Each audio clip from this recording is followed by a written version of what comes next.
Good morning. This is September maybe 5th, 2020, and this morning, Laura, my mom, is going to teach us how to make Grandma Miller's plum pancakes the way that she did. And there will be guest appearances by Dan Miller and possibly Jocelyn Taylor, and we will eat together. Yum. First job is to cut up the plums.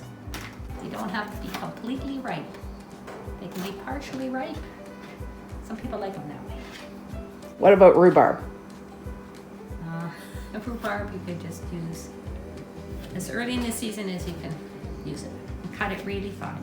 And these plums, cutting the thinnest slices. As thin as your knife will slice them, because then they cook quicker. We're going to need 9 of these eggs. We're making pancakes for 5 people, so that's about the right ratio. The recipe is 3 eggs, 1.5 cups of milk, 1/2 to 3/4 cup of flour, some salt, and some vanilla. We're going to start by beating 9 eggs in a bowl.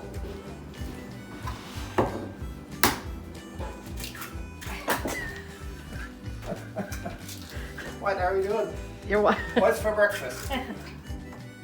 Just the same as with making a lot of things. If the eggs and the milk are at room temperature, the flour blends in better and isn't lumpy. So if you can think of getting eggs out the night before and the milk, warming it up a little bit, that's good.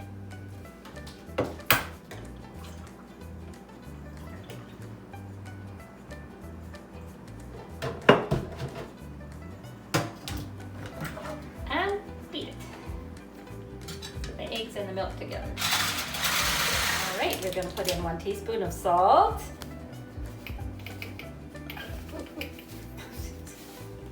And 1 teaspoon of vanilla, but you can use other flavorings. Grandma Miller never did, and she never put vanilla in either because that would be too extravagant. But I put vanilla in because I think it adds to the flavor of the plums. So that's not a Grandma Miller thing.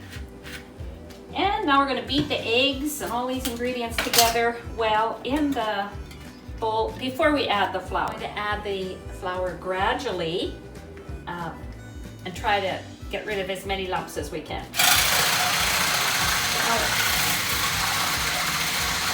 It's better to make your crepe dough a little bit earlier and sit down and have a cup of coffee and let it relax. That would be a better thing. It helps to dissipate the lumps, and I don't know, it's just seems to really help it. So you can make it and then have a cup of coffee, but when you have hungry people waiting, you can't always do that. Cut the plums as thin as possible. That's the Like this? main secret. Just like that. You're doing an awesome job. Oh. Okay, thin as possible. Oh, these are gonna be good. These plums are from our plum tree. She used these same kind. Same plums. She had to wait till they came from the Okanagan in the fall, like, September they would come into the grocery stores. She'd buy them from the store. You can do it like they do on TV.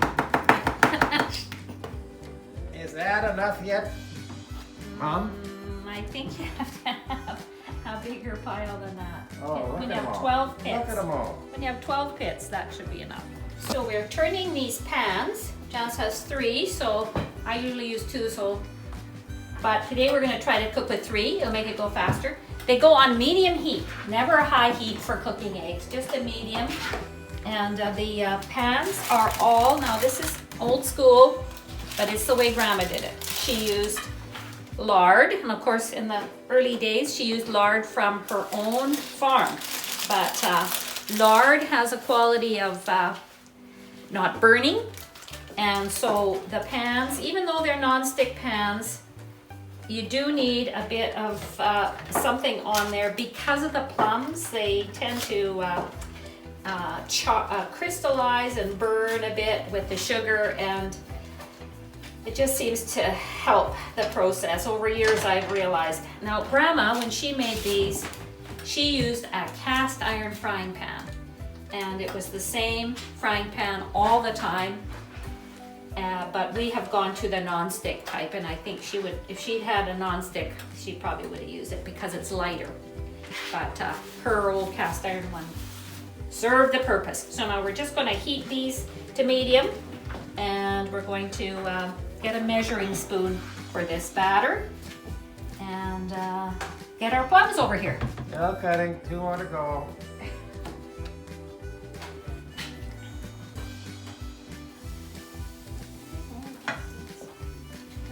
Oops. That seems good. Now you've got your batter on there, and before it sets, you scatter the plums, and you try to not, so they're not bunched up, but laying out, not bunched on top of each other. And then Grandma would just dab a little bit of the batter on top. Can I go out and play now? So they're cooking there, and when the eggs are set, we're going to flip this over.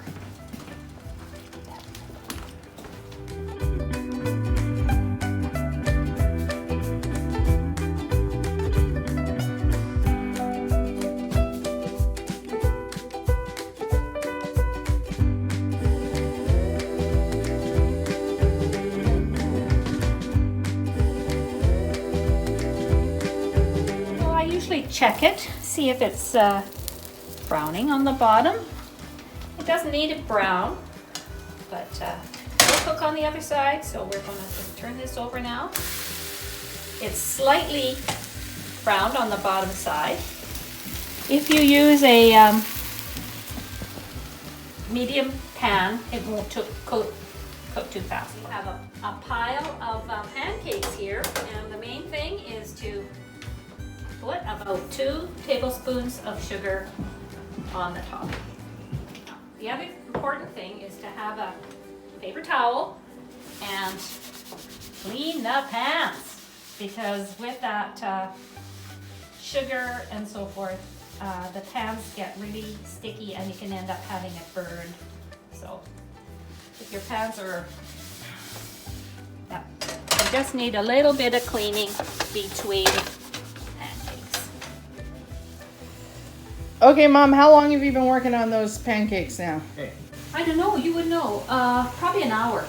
How many have you got? Oh, I would say about close to 20. How many of us will that feed? I would think that all of us, 5 of us. If we could eat more than 4 each, I'd be surprised. But can we heat them up the next day? What do you have to say over there? Guy without a shirt. How much longer? You should have got up earlier.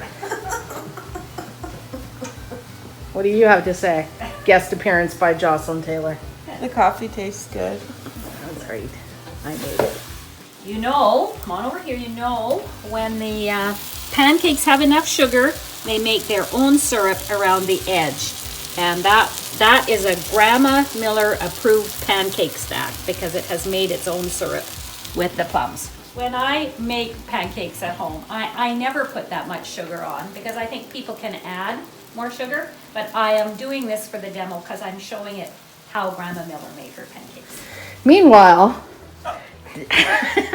how do you eat the pancakes?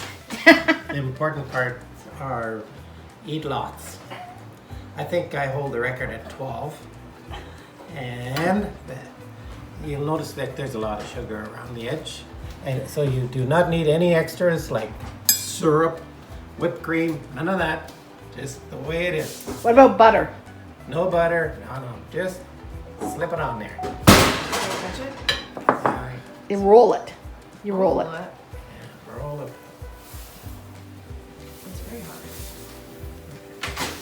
There. All right. And then do you eat it rolled? eat it, you have to re-roll this because Jocelyn didn't quite roll it right. You roll it like this. Are you trying to break my teeth? There. It's like not that. a pit.